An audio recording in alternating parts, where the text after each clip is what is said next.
성찬에 대한 말씀을 나누겠습니다.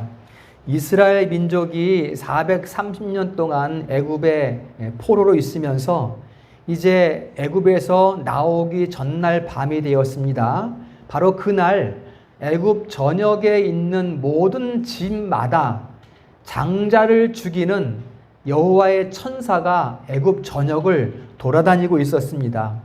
하나님께서는 자기 백성들에게 이 죽음을 면하기 위한 한 가지 방법을 알려주십니다. 그 방법은 어린 양을 잡아서 그 피를 문 임방에 발라라. 그러면은 죽음의 사자가 그 집을 넘어갈 것이다 라고 해서 이제 그 날을 유월절, 넘어가다라는 뜻이거든요. 유월절이라고 이렇게 부르게 되었습니다. 유월절은요, 이스라엘의 출애굽을 기념하는 절기이고요. 출애굽은 우리가 우리 죄의 속박에서 벗어나서 하나님의 자녀가 되는 구원을 예표하는 사건입니다. 어린 양의 피로써 우리가 모든 죄에서 벗어나 하나님의 자녀가 되는 것을 예표하는 것이 바로 유월절 절기이다라는 것입니다. 우리가 죄로부터 탈출할 수 있는 유일한 길은 어린 양의 희생밖에 없습니다. 다른 그 무엇으로도 안 돼요. 어린 양의 희생을 통해서 우리가 죄로부터 벗어날 수 있는데, 그것을 예수께서 잡히시던 그 밤에 이제 가룟 유다가 병정들을 끌고 와서 예수님에게 입 맞추고 잡아가잖아요. 그 밤에, 잡히시기 전 그 밤에 친히 어린 양에 대한 성례를 제정하십니다. 그게 이제 오늘 본문 말씀이에요. 자기의 살과 피를 주시는 성례를 제정하시고 이것을 세상 끝날까지 지키라, 이렇게 명령을 하셨습니다. 그러므로 성찬은 이 구약의 유월절 예식을 신약 시대에 계승한 것입니다. 처음 들어보는 얘기인데요. 그런 말이 있습니까? 구약 시대의 유월절 절기를 지금 신약 시대에 계승한 것이 바로 성찬이다라는 것입니다. 여러분, 우리가 죄의 속박에서 벗어나는 유월절의 그 구원의 의미가 어떻게 성찬으로 연결되는 것인가?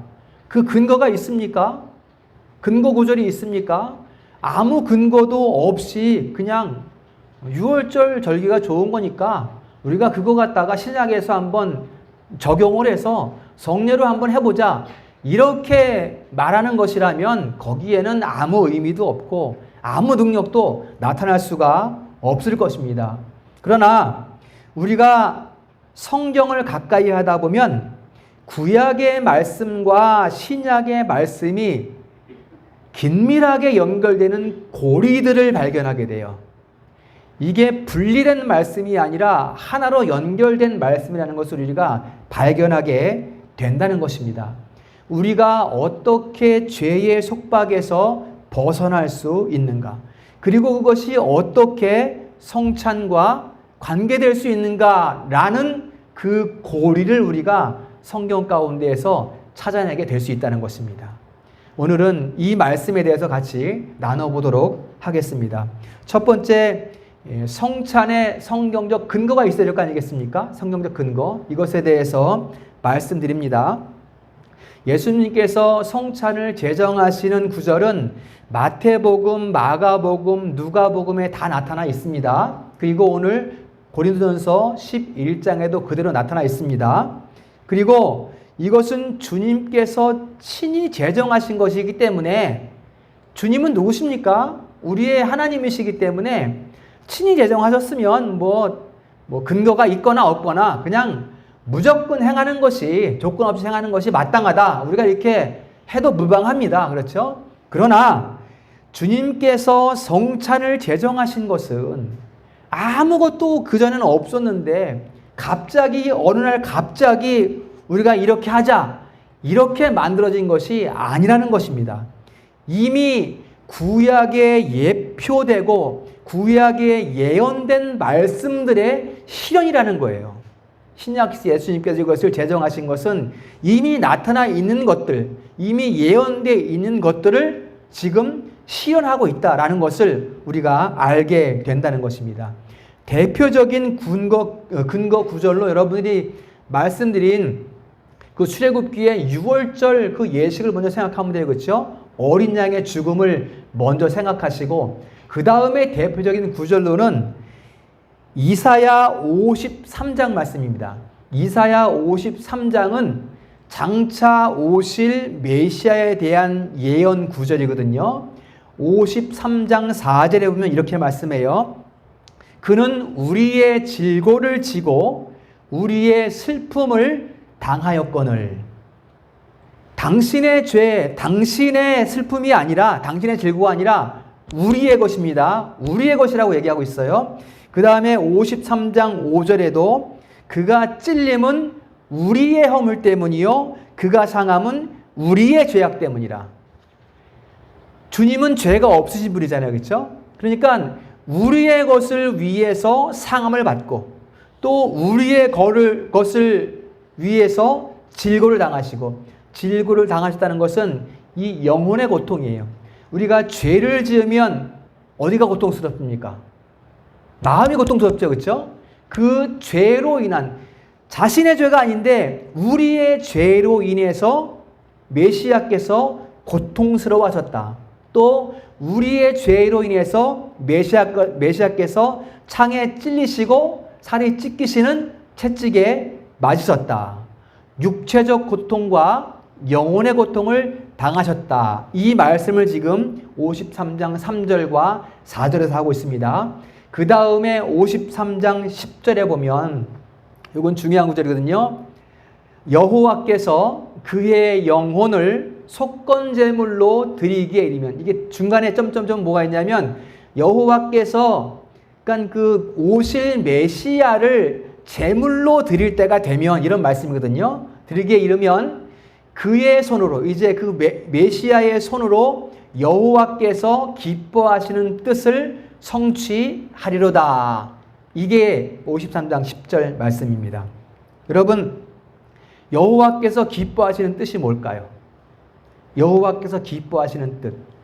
이스라엘, 애굽에 종살이하던 이스라엘 백성들을 거기에서 탈출시켜서 하나님의 백성이 되게 하는 것. 이게 여호와께서 기뻐하시는 일이에요. 죄인들을 구속해서 하나님의 자녀를 삼으시는 것. 즉, 우리들을 자녀 삼으시는 것이 여호와의 기뻐하시는 뜻이에요. 이것은 만세전에 선택된 자기 백성들을 자녀 삼는 것. 이것이 하나님이 기뻐하시는 뜻인데, 이를 어떻게 이루시는가? 독생자 예수 그리스도께서 영혼의 고통과 육신의 고통을 겪으시는 가운데 제물 되심으로, 그 제물로 드려주셔서 우리의 구원을 이루시는 것입니다. 여러분, 이 이사야 말씀이 예수님이 오시기 전에 약 700여 년 전에 이미 그것에 대한 예언이 되었는 말씀이거든요. 그리고 이제 700여 년이 흐른 뒤에 주님께서 실제로 이제 오셔서 이 일을 이루시게 됩니다. 마태복음 3장 15절에 보면 예수님께서 세례 요한에게 세례 받으시기 위해서 요단강가로 내려가서 이렇게 말씀합니다.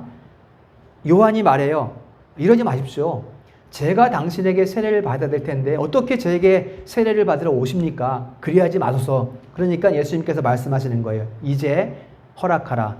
이와 같이 하여 모든 의를 이루는 것이 합당하니라. 이렇게 말씀해요. 자, 여러분, 모든 의를 이루는 것이 합당하니라. 아까 이사야 53장 10절에 여호와께서 기뻐하시는 뜻을 이루시리로다. 같은 말씀이잖아요. 그렇죠? 그 기뻐하는 뜻, 그 의를 지금 우리가 세례 요한에게 얘기하는 거예요. 우리가 그것을 지금 이루는 것이 합당하니라. 이렇게 말씀하고 있어요. 여러분, 예수께서 세례를 받으시고 의를 이루신다는 게 무슨 뜻인가요? 이게 여러분. 죄 없으신 분이 죄인의 자리, 누구의 자리예요? 우리의 자리에 서셔서 세례를 받으시는 거예요. 죄인이 아니신데 죄인이 되시는 거예요. 우리들을 위해서 그렇게 하신단 말이에요. 그리고 고통받지 않으셔도 되고 그냥 계시면 되는데 우리의 죄의 자리에 섰기 때문에 죄로 인한 영혼의 고통과 육신의 상함을 당하시고 우리 죄를 대속하는 제물로 드려주시는 거예요. 그러니까 예언된 그 말씀, 예표된 출애굽기 말씀, 예언된 이사야 말씀, 그리고 실현되는 바로 마태복음의 말씀. 바로 이것이 그리스도께서 이 땅에 오셔서 이루시는 의입니다. 자, 의는 다 이루어졌어요. 의는. 대속의 값을 다 치르시고 의는 이루어졌어요. 그런데 여호와께서 기뻐하시는 뜻이 남았잖아요. 무엇입니까? 자녀 삼는 것이 남았어. 우리의 죄는 다 사하셨는데 아직 자녀가 안 됐어. 그러면 어떻게 이것을 할 것인가? 자녀가 될 것인가? 그것은 예수께서 제물, 속건 제물로 드려주셨다라는 데에 답이 있습니다. 의를 이루시고 예수께서 제물 되신 것은, 속죄 제물이 되신 것은, 이 속건 제물은 속죄 제물이라고 해석해도 됩니다. 예수께서 속죄 제물이 된 것은 그냥 죄를 대속하시고 죽음 가운데에 거하시기 위한 제물 되심이 있는가? 그렇지 않다는 거죠. 그러면 왜 제물이 되셨는가? 다시 살아나기 위해서. 부활하시기 위해서 제물이 되셨단 말이에요. 부활하심으로써 우리가 자녀가 될 수 있는 거거든요. 그것 때문에 제물이 되신 거예요. 그래서 주님께서 부활하셔서 부활의 첫 열매가 되시고 그 다음에 둘째 열매 누구? 우리가 그리스도와 함께 하나님의 자녀가 되는 둘째 열매가 되게 하신 것입니다. 여기에 하나님의 기뻐하시는 뜻의 이루심이 여기에 있는 것입니다. 여러분 로마서 6장 5절이 이것을 정확하게 말씀하고 있습니다. 다 같이 읽어보겠습니다. 시작. 우리가 그의 죽으심과 같은 모양으로 연합한 자가 되었으면 또한 그의 부활과 같은 모양으로 연합한 자도 되리라. 우리가 그의 죽으심과 그의 부활에 참여하는 것이 하나님의 자녀가 되는 거예요. 영혼과 육체로 연합된 부활체로서 그리스도와 함께 영생을 누리는 것이 주님께서 이루신 완전한 의의 완성입니다. 그것이 이제 이사야 53장 10절에 여호와의 기뻐하시는 뜻의 완성이 되는 것입니다. 이것이 하나님이 만세전에 작정하신 구원의 작정이에요, 이게. 이것을 지금 오셔서 이루시는 거예요. 이것은 세상 어떤 종교에도 없어요, 이런 것들은. 이것은. 하나님이 성육신 하셨다. 육체를 입고 오셨다. 이런 거 없어요. 오직 기독교에만 있는 진리입니다. 그가 우리를 위하여 죽으시고 우리를 자녀 삼아 주셨다. 유일한 기독교의 진리입니다. 어떤 종교에도 이런 것이 없습니다. 사도 바울은 부활이 없으면 다 헛되다고 했어요. 우리의 믿음도 헛되고 우리의 복음 전하는 복음도 헛되고 또 예수께서 죽으신 것도 헛되고 다 헛되다 그랬어요. 부활이 없으면. 그러니까 만일 여러분 지금 우리가 부활을 소망하지 않는다면 내가 교회는 열심히 다니는데 부활을 소망하지 않고 있다면 그것은 그냥 종교생활하고 있는 거예요. 그리스도인은 부활을 소망해야 돼요. 부활을 확신하지 못하면 그건 기독교 신앙이 아닌 거예요. 그것은 그냥 기복주의예요. 내가 교회에 나오면 복 주시겠지. 이 땅에서 잘 살게 해주시겠지. 우리의 궁극적인 목적은 이 땅에 잘 사는 것이 아니라 하늘에 있단 말이에요. 부활에 있단 말이에요. 그 부활을 소망하는 것이 진실한 그리스도인의 신앙이라는 것을 말씀을 드리는 것입니다. 여러분, 우리의 가장 큰 믿음은 성육신이고요. 우리의 가장 큰 소망은 부활에 있습니다. 믿으시기를 축원합니다. 고대 사람들은 육체와 영혼을 분리해서 생각했어요. 육체, 영혼을. 그래서 이 땅에 육체의 삶은 고단한 거야. 고통일 뿐이야. 그래서 나중에 이 세상을 떠날 때 죽으면 이제 이 고통스러운 육체는 버리고 그냥 영혼으로만 복된 삶을 살게 될 것이다. 이게 고대 사람들의 생각이었어요. 철학자들, 유대인들도 마찬가지고요. 그래서 사두개인들은 부활이 없다 막 그랬잖아. 예수님 때에도. 그러니까 이 당시에 예수님께서 부활을 선포하신 거란 말이에요. 그 시대에. 우리 기독교는 부활이 있단 말이에요. 이 땅에서 죽으면 영혼과 육체가 분리되는 것은 맞는데 잠시 영혼으로만 천국에 거하다가 그것이 끝이 아니라 다시 영혼과 육체가 연합하는 부활이 있다. 이게 우리의 기독교 신앙이라는 것입니다. 그 당시 사람들은 이것을 이해할 수 없었던 거예요. 여러분, 지금도 세상 종교의 모습은 여기까지는 가요. 그렇지 않습니까? 그냥 육체는 없어지는 거고, 그냥 다시 환생하고, 영혼으로 다시 다른 걸로 태어나고, 영혼으로 살고, 이런 생각들을 하고 있긴 하는데, 기독교의 진리에는 이르지 못한다는 거예요. 사람들은 이것을 이해하지 못했어요. 아무리 생각해도 육신은 더러운 것인데, 저급한 것인데, 육신은 버려야 되는데, 그리고 영혼으로만 지금 고상하게 살아야 되는데, 왜 기독교는 자꾸만 이 육체의 부활을 이야기하는가 말이에요. 육체의 부활을. 그리스도는 믿겠는데 부활은 못 믿겠다. 더군다나 하나님의 아들이 그 저급한 육체를 가운데 오신다고 하니까 못 믿겠다 그거. 부활도 못 믿고 성육신도 못 믿겠다. 이렇게 된 거예요. 그러나 여러분, 우리가 잘 아는 대로 성경은 성육신과 부활을 기독교의 핵심으로 제시하고 있습니다. 믿으십니까? 성경이 이것을 우리에게 제시하고 있어요. 성육신과 부활이 우리 믿음의 핵심이라는 것입니다. 그리고 성도는 그것을 누리며 살 수 있다. 우리가 그것을 누리며 살 수 있다고 말씀하고 있어요. 무엇으로 우리가 그 진리를 누릴 수 있을까요? 그리스도와의 연합으로 누릴 수 있습니다.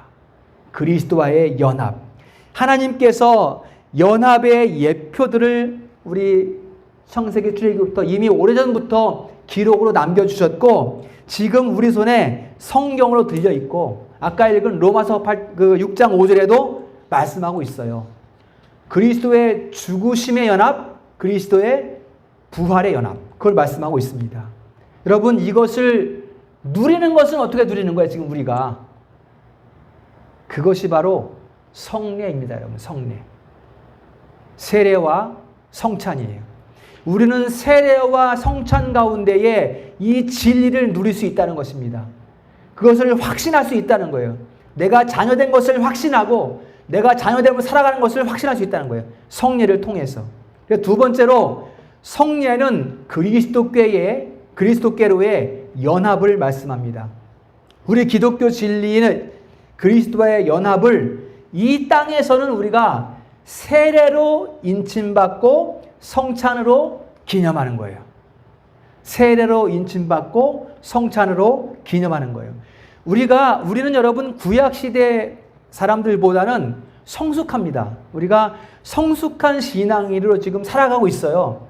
그렇지만 그 성숙함이 아직 완전하지는 않거든요. 그렇기 때문에 그 완전하지 않은 부족한 부분을 하나님께서 연약함을 헤아리셔서 눈에 보이는 요소들, 세례를 행할 때는 눈에 보이는 물, 만져지는 물로써, 그렇죠? 외적 요소들을 가지고 이제 표를 행하게 했고, 성찬 때는 떡과 잔, 이 외적인 표로서 그것을 우리에게 기념하게 했단 말이에요. 그거 물과 떡과 잔을 통해서 우리는 그리스도께로 연합된다는 것을 말씀하고 있는 거예요. 그러니까 물로 세례를 준다는 것은 그 자체가 이미 성령의 세례인 거예요. 외적인 요소가 물일 뿐이지 그 자체는 성령의 세례라는 것을 우리가 알 수 있는 것입니다. 이것이 이제 바로 세례와 성찬이거든요.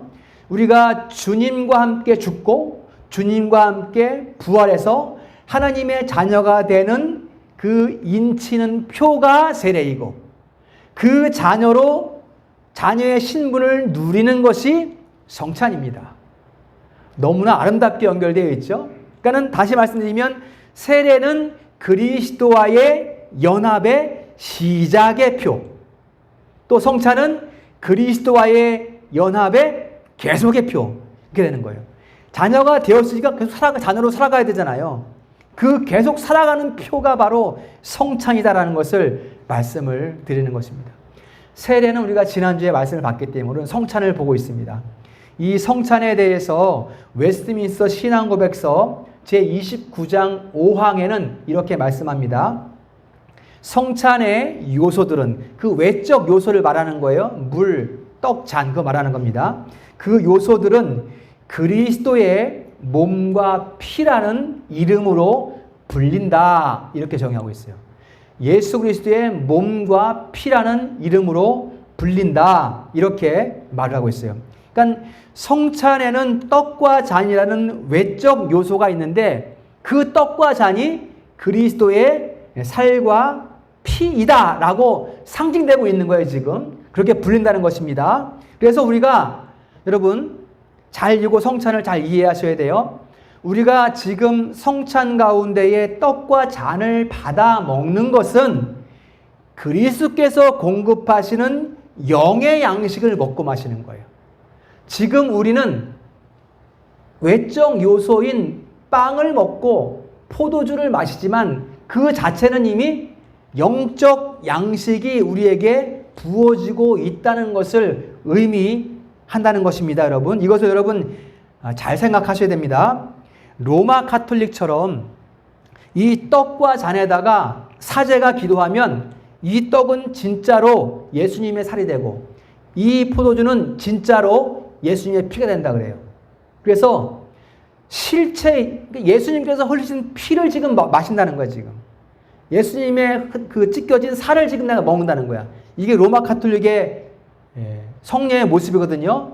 이게 아니라는 거예요, 우리는. 이게 아니라는 것입니다. 그럼 무엇인가요? 지금 예수님은 어디 계십니까? 인성으로는 보좌 우편에 계셔요. 우리가 보좌 우편까지 가서 예수님의 살과 피를 먹을 수가 없어요. 그러나 또 신성으로는 어디 계십니까? 어디에나 계셔요. 그렇죠? 어디에나, 여기에 계시고 우리 안에 계시고, 우리가 그 성찬을 행할 때 어디에나 계신 그분이 우리에게 그것을 받아 먹을 때 영의 양식을 부으신다는 것입니다. 그러니까 여러분 뭡니까? 지금 우리가 아들의 영, 성령의 역사 가운데에 영의 양식을 받아 먹는다는 것은 뭐예요? 실제로 보좌 우편에 계신 그분의 살과 피를 먹는 것과 같은 의미가 되는 거예요. 그러니까 우리는 실제로 그분에게 참여하는 것입니다. 그냥 상징이 아니라, 이건 상징이 아니라 우리가 성찬 가운데 실제로 그분의 몸에 참여하는 것이 된다는 것입니다. 여러분 요거를 잘 이해하시고 성찬에 참여해야 돼요. 그냥 뭐 받아 먹으면 그만이지, 빵 한 조각 먹으면 그만이지, 이렇게 사소한 일이 아니라는 거예요. 그걸 먹을 때 성령의 역사가 내 안에 영의 양식을 부어주심으로써 내가 살아있는 거예요. 안 먹으면 죽은 거예요. 안 먹으면. 그러니까 성찬이 얼마나 귀한 것인가 우리가 잘 기억을 해야 되는 것입니다. 여러분, 우리가 여기까지 고백할 수 있어야 돼요. 지금 내가 우리 교회 가운데 베풀어진 성찬 가운데에서 떡과 잔을 마시지만 이 떡과 잔을 마시는 것은 보좌 우편에 계신 지금 주님께 내가 그 몸과 그 피에 참여하는 것이다. 이게 우리 신앙의 고백이 돼야 된단 말이에요. 어떻게 그렇게 됩니까? 지금 여기에 계신 아들의 영을 통하여 된단 말이에요. 그분이 여기 계시니까 된다, 가능하단 말이에요. 하나님께서는 다 하실 수 있느니라. 하나님 시킨이 된단 말이에요. 하나님이기 때문에. 인간의 사고로는 안 되는 일이지만 이것을 말씀을 드리는 것입니다. 그러니까 우리가 여기까지 성찬을 생각할 때 여기까지 고백이 되어야 돼요. 그래야 진정한 성찬에 참여하게 되는 것입니다. 습관적으로 행하는 게 아니에요. 성찬은 이 의미를 알고 참여하게 되는 것입니다. 그리고 그 성찬 가운데에서 우리는 영원한 부활을 소망하게 되는 거죠. 그의 죽으심과 부활에 참여하는 거니까 우리의 부활을 소망에 더욱 확신하고 소망하게 되는 것입니다. 이게 예수님께서 제정하신 성찬이에요. 이게 성찬입니다. 이게 지금 많이 퇴색됐죠. 이게 그렇죠? 우리 교회는 이러한 주님께서 제정하신 성찬을 소중하게 거행할 수 있도록 함께 잘 준비할 수 있기를 소망합니다. 오늘날에 이 부활 신앙 없이, 성육신의 신앙 없이 습관적으로 행해지는 성찬이 너무나 많습니다, 여러분. 이건 교회의 문제만이 아니라 교회 연합회, WCC 모임 하는데 저 통도사의 절의 중도 불러요. 부산에서 몇 년도 했습니까? WCC 할 때 중도 불러서 성찬에 참여합시다. 우리가 하나가 됐으니까. 이게 성찬입니까? 아프리카에서 WCC 모임할 때는, 부산 전에 할 때는 아프리카 지역에 그 토속 종교가 좀 많습니까, 거기? 거기에 뭐 무당들, 점치는 사람들 다 불러다가 자, 오늘 우리가 하나가 되었다. 다 같이 성찬 행하자. 그게 성찬입니까? 그건 성찬이 아니에요, 그거는. 세상 개모임 하는 거지, 그거는. 한번 뭐 표시내기 위해서 우리가 연합했다. 표시내기 위한 것이지 어떻게 그게 성찬입니까? 주의 죽으심과 다시 부활하심에 참여하는 것이 성찬인데 그렇지 않은들 다 아는데 사람들 다 모아놓고 성찬하자. 이거는 말도 안 되는 것입니다. 회중에 그리스도의 회중에 속하지 않은 사람에게는 성찬을 줄 수가 없어요. 자녀로 인침받지 않은 사람에게는 성찬을 줄 수가 없는 것입니다. 이런 것도 있습니다. 교회에 왔는데 저쪽 사업이 바빠서 저쪽 뒤에 가서 예배는 참여하지 않고 전화 받고 있어요. 이런 사람들에게도 성찬 줄 수 없습니다.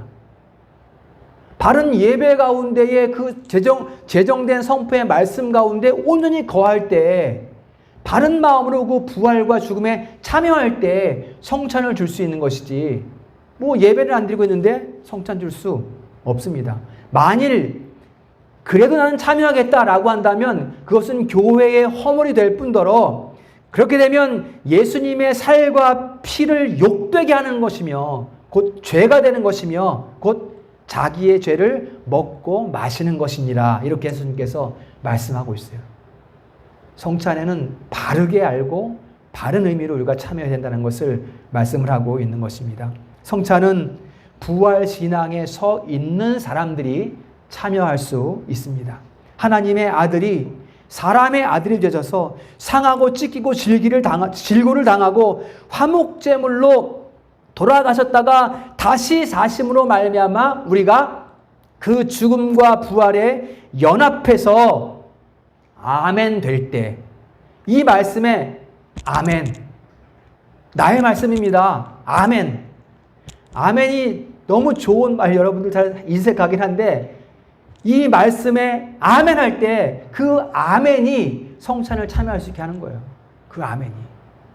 예수께서 나를 위해 질고를 당하셨고 죽으셨고 부활해서 내가 그 죽음과 부활에 참여한 것을 나는 아멘입니다 라고 고백할 때 우리는 성찬에 참여할 수 있다라는 것입니다. 사실상 성찬에 참여하지 못하는 것은 죽음을 뜻합니다. 영적 죽음을 뜻하는 거예요. 여러분, 교회에서 성도가 중한 죄를 짓게 되면 교회에서 치리를 받게 됩니다. 치리를 당하는 게 아니라 치리를 받는 거예요. 이것은 받아들이는 거예요. 성도는 교회의 치리를 받아들이는 것입니다. 이건 하나님께서 교회에 주신 권세이기 때문에 교회는 권징할 수 있고 성도들은 그 치리를, 그 죄에 대한 치리를 받아들여야 돼요. 그때의 가장 큰 치리가 바로 수찬정지예요. 수찬정지. 당신 죽었다는 뜻이거든요. 거의 출교와 같은 의미예요. 출교와 같은 의미. 그렇지만은 수찬정지에서도 교회 가운데에서 성찬에 참여하지 못하는 것이지 아직까지 출교는 아니거든요. 거의 같은 의미가 되는 거예요. 당신 죽었다는 의미니까 참여하지 말라는 것은. 그런데 여러분, 사람들은 어떻게 생각합니까? 여러분들 어떻게 생각하실 것 같아요? 교회에서 치리를 당했어. 치리를 받았어. 뭐 어떻게 할 것 같아요? 여러분 어떻게 하시겠어요? 수산정지 당하면 어떻게 하시겠어요? 뭐 교회가 여기뿐이야? 다른 교회 가면 되지. 뭐 성찬에 참여하지 않으면 되지. 내가 믿으면 되지. 꼭 그거 뭐 참여해야 돼? 보통 사람들은 이렇게 생각해요. 성도들은. 그러나 우리가 말씀을 통해서 알 수 있는 것은 성찬이 그렇게 쉽게 결정할 수 있는 일이 사소한 일이 아니라는 거예요. 그렇게.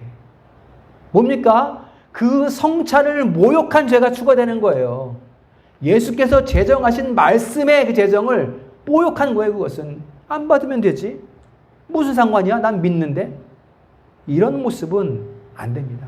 이런 모습들이 현대의 많이 나타나지 않습니까? 기분 나쁘면, 속상하면, 상처받았다 그러면은 옮겨버리는 게 많은 모습들이잖아요. 이런 것들. 참 가슴 아픈 일이 아닐 수가 없습니다. 성찬에 참여하지 못하는 것은 그리스도의 죽음과 부활에 연합하지 못한 것이기 때문에 그 사람은 죽은 상태가 되는 것입니다. 이게 하나님이 제정하신 교회의 질서예요. 교회의 질서. 교회 가운데에서 이루어지는 일들입니다. 자, 세 번째 마지막으로 요한복음 1장 29절에 보면 이렇게 말씀해요. 보라, 세상 죄를 지고 가는 하나님의 어린 양이로다. 예수님은 자기 몸을 찢어서 피 흘리심으로 대속의 희생 제물이 되신 유월절 어린 양이십니다. 유월절에 미리 예표로 보여주신 거예요. 실제로 신약시대의 어린 양이 되신 거고요. 그래서 지금 요한이 보라, 세상 죄를 지고 가는 하나님의 어린 양이로다 이렇게 말씀하잖아요. 벌써 딱 이 말씀은 유월절 어린 양을 딱 생각나게 한단 말이에요. 그렇죠?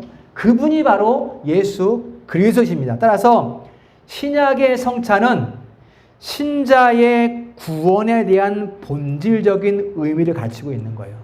너희가 어떻게 나의 자녀이며 너희가 무엇을 힘입어서 내 백성이 되었는지 그것을 우리에게 본질적으로 가르쳐주고 있는 것이 바로 성찬이라는 것입니다. 요 성찬의 목적을 짧게 5가지만 살펴보고 말씀을 마치겠습니다. 자, 첫 번째, 성찬은 예수님의 희생을 계속적으로 기념하는 것입니다.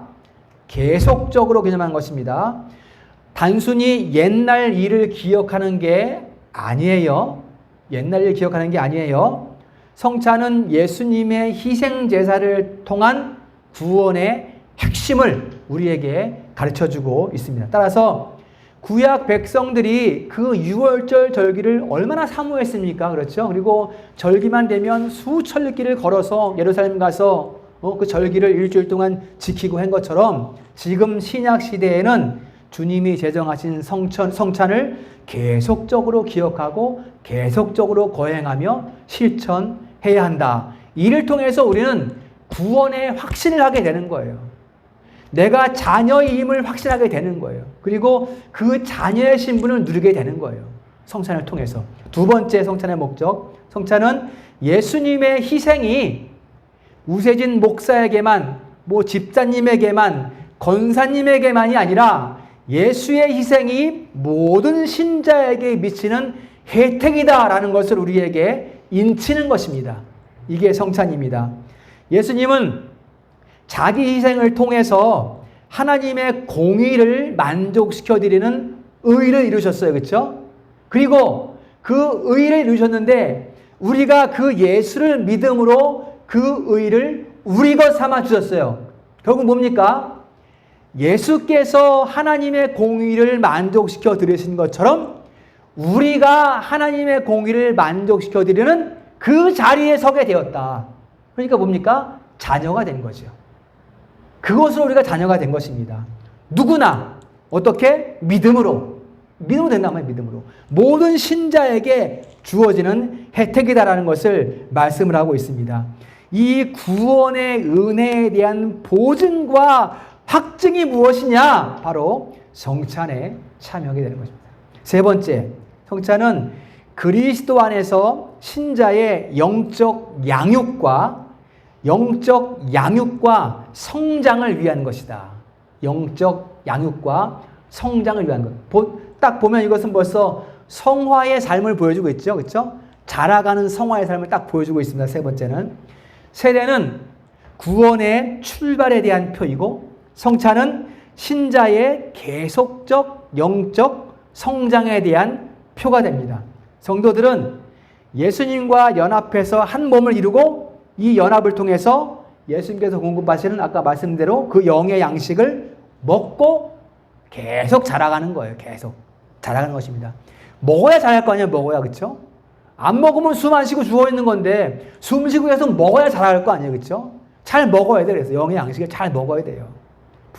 교회에서 대언자의 말을 통해서 주시는 하나님의 말씀과 또 기도와 찬송 가운데 또 교회로 연합 가운데에서 우리가 양식들을 먹으면서 쫙 자라가는 거예요. 하나님을 아는 지식 가운데 충만히 나아가는 거예요. 그게 바로 성찬을 통해서 이루어진다라는 것입니다. 자, 네 번째. 성찬은 신자가 주님께 빚진 자로서 모든 의무를 잘 이행하도록 합니다. 그러니까는 성찬을 행하면 내가 주님께 빚진 자인데 라는 생각을 하게 될까요? 안 하게 될까요? 하게 되죠. 그렇죠? 당연히 하게 되죠. 무한한 은혜를 입었으니 내가 주님께 빚진 자로서 내가 무엇을 하오리까? 이게 된다는 말이에요. 성찬에 나아갈 때. 성찬을 거행할 때마다 내가 하나님의 자녀이고 내가 그리스도의 군사인데 나를 그리스도의 군사로 삼아 주셨는데 알게 된단 말이에요. 이것을 깨우치게 된단 말이에요. 그러면 어떻게 됩니까? 내가 하나님의 나라를 세워가는 사명을 어떻게 감당하오리까? 그 힘을 주시옵소서. 성찬을 통해서 우리는 그 간구로 나아가게 된다라는 것입니다. 마지막 다섯 번째, 성찬은 저는 다섯 가지가 다 중요하지만 이 마지막 다섯 번째가 너무나 아름답다고 생각합니다. 아름답고 귀중하다라고 생각이 됩니다. 다섯 번째 뭐냐 하면 성찬은 신자들 상호 간 교제의 보증이 되도록 제정하셨습니다. 신자들 상호 간 교제의 보증이 되도록. 여러분, 제가 그리스도의 몸에 동참해요. 그렇죠? 여러분들은 또 그리스도의 몸에 동참해요. 그러면 여러분과 저는 어떻게 된 거예요? 하나로 묶인 거예요. 그리스도 안에서. 한 줄로, 띠는 한 띠로, 쭉 둘러뛰는 끊어지지 않는 그 줄로 온전히 하나가 된 연합을 말한단 말이에요. 그것을 우리가 무엇으로 확인한다? 성찬으로 확인한다라는 것을 말씀합니다. 신앙고백서 제29장 1항에 보면 성도가 그리스도의 신비한 몸의 지체로서, 그렇죠? 우리는 각자가 그리스도의 신비한 몸의 지체예요. 그렇죠? 우리 각자가 지체로서 그리스도와의 교제와 그들 상호간, 성도들 상호간의 교제에 매는 줄과 보증이 되도록 성찬이 제정되었답니다. 제정되었다. 이렇게 말씀하고 있단 말이에요. 그러니까 우리가 성찬을 행하지 않으면 뭐 하나긴 하나지, 뭐 함께 가는 거지 이렇게 생각을 하지만 성찬이 거행될 때는 그 굵은 띠를 보게 된단 말이야. 아, 그리스도 안에서 우리가 온전히 하나가 되었구나라는 것을 계속해서 확인하게 된단 말입니다. 이것을 지금 성찬으로 표를 한다. 여러분, 너무나 아름답고 중요한 얘기 아니겠습니까, 이거? 여러분, 하나님 나라의 건설, 그렇죠? 하나님 나라를 이루어가는 것은 물론 하나님께서 친히 우리들을 통해서 이루어가시는 일입니다. 1차적으로는. 그렇지만 세상적으로 볼 때는 어떤 사람들에 의해서 이루어져 가는 것으로 보이잖아요. 하나님이 이루시는 것이지만 그렇게 우리가 두 번째 그러한 표현으로 볼 때 하나님 나라의 건설은 한 개인이 이루는 것이 아닙니다. 우세진 목사가 혼자 하나님의 나라를 이루어가는 것이 아니라는 거예요. 하나님의 나라는 반드시 백성들, 자녀들, 그리스도의 몸의 지체들이 함께 이뤄가는 거예요. 하나님의 나라는. 그것을 성찬으로 우리가 계속해서 확인하게 된다는 것입니다. 그 백성들은 지금 이 땅에서 유형교회로 함께 모여 있어요. 지금 우리가 여기 유형교회랑 함께 모여 있잖아요. 그렇죠? 보이는 교회로 모여서 교제에 매는 줄로 하나를 이루고 있는 것입니다. 이것을 지금 성찬으로 말씀을 하고 있어요. 따라서 여러분, 우리 성도 모두는 성찬을 통해서 그리스도의 피로 맺어진 한 자녀잖아. 그렇죠? 한 자녀. 우린 각각이지만 그리스도 안에서 한 자녀잖아요. 우리가 한 자녀가 되었잖아요. 그리스도의 피로 맺어진 한 자녀요, 한 백성이라는 사실을 재차 성찬을 통해 확인함으로써 강력한 성도의 연합을 이루어갈 수 있는 것입니다. 믿으시기를 축원합니다. 세상 사람들은 물보다 피가 진하다 그러면서 혈통을 자랑하고 많이 드러내기를 좋아합니다. 그러나 그리스도의 피는 인간의 혈통적인 피보다 더 깊고 더 진합니다.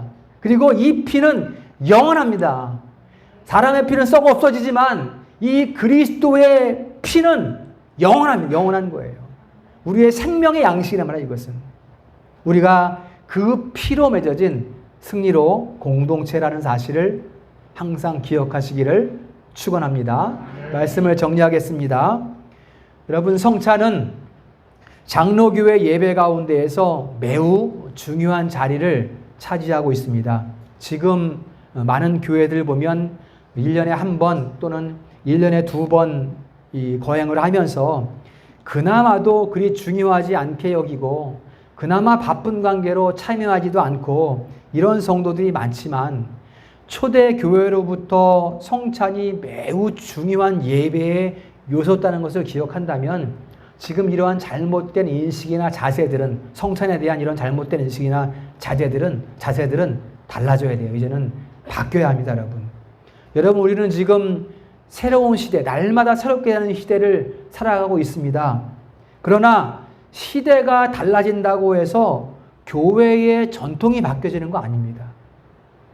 시대가 달라진다고 해서 새로운 신학이 나타나고 원래 교회가 가지고 있던 전통적인 신학들을 폐기되는 게 아니에요. 여전히 전통은 그 전통으로 우리가 가지고 가는 거예요. 그냥 새 시대를 살아갈 뿐이지 그 전통을 가지고 전통도 바꾸고 모두 다 바꿔버리고 시대에 바뀌어서 새로 만들어가는 것 아니라는 것입니다, 여러분. 교회의 전통은 초대 교회로부터 주님을 통해서 제자들에게 남기신 유지를 이어가는 유지. 그 유언의 말씀을 이루어가는 게 교회의 전통이고 또 잃어버린 많이 망가진 그 교회의 전통을 개혁자들을 통해 다시 회복시키셨고 우리는 그들의 토대 위에 서 있는 그리스도인으로 지금 살아가고 있는 것입니다. 우리는 감사해야 돼요. 초대 예수께서 남기신 유지의 그 교회의 전통을 지금 우리가 가지고 있다? 너무나 감사할 일입니다. 수많은 교회들이 다 버리거나 변개하거나 하고 있거든요. 우리는 그것을 그대로 가지고 가고 있는 것입니다. 그러므로 우리 성도들은 주님께서 제정하신 성례를 소중히 하고 주님과의 연합을 통해서 날마다 자라가는 신앙이 되시기를 주님의 이름으로 축원합니다.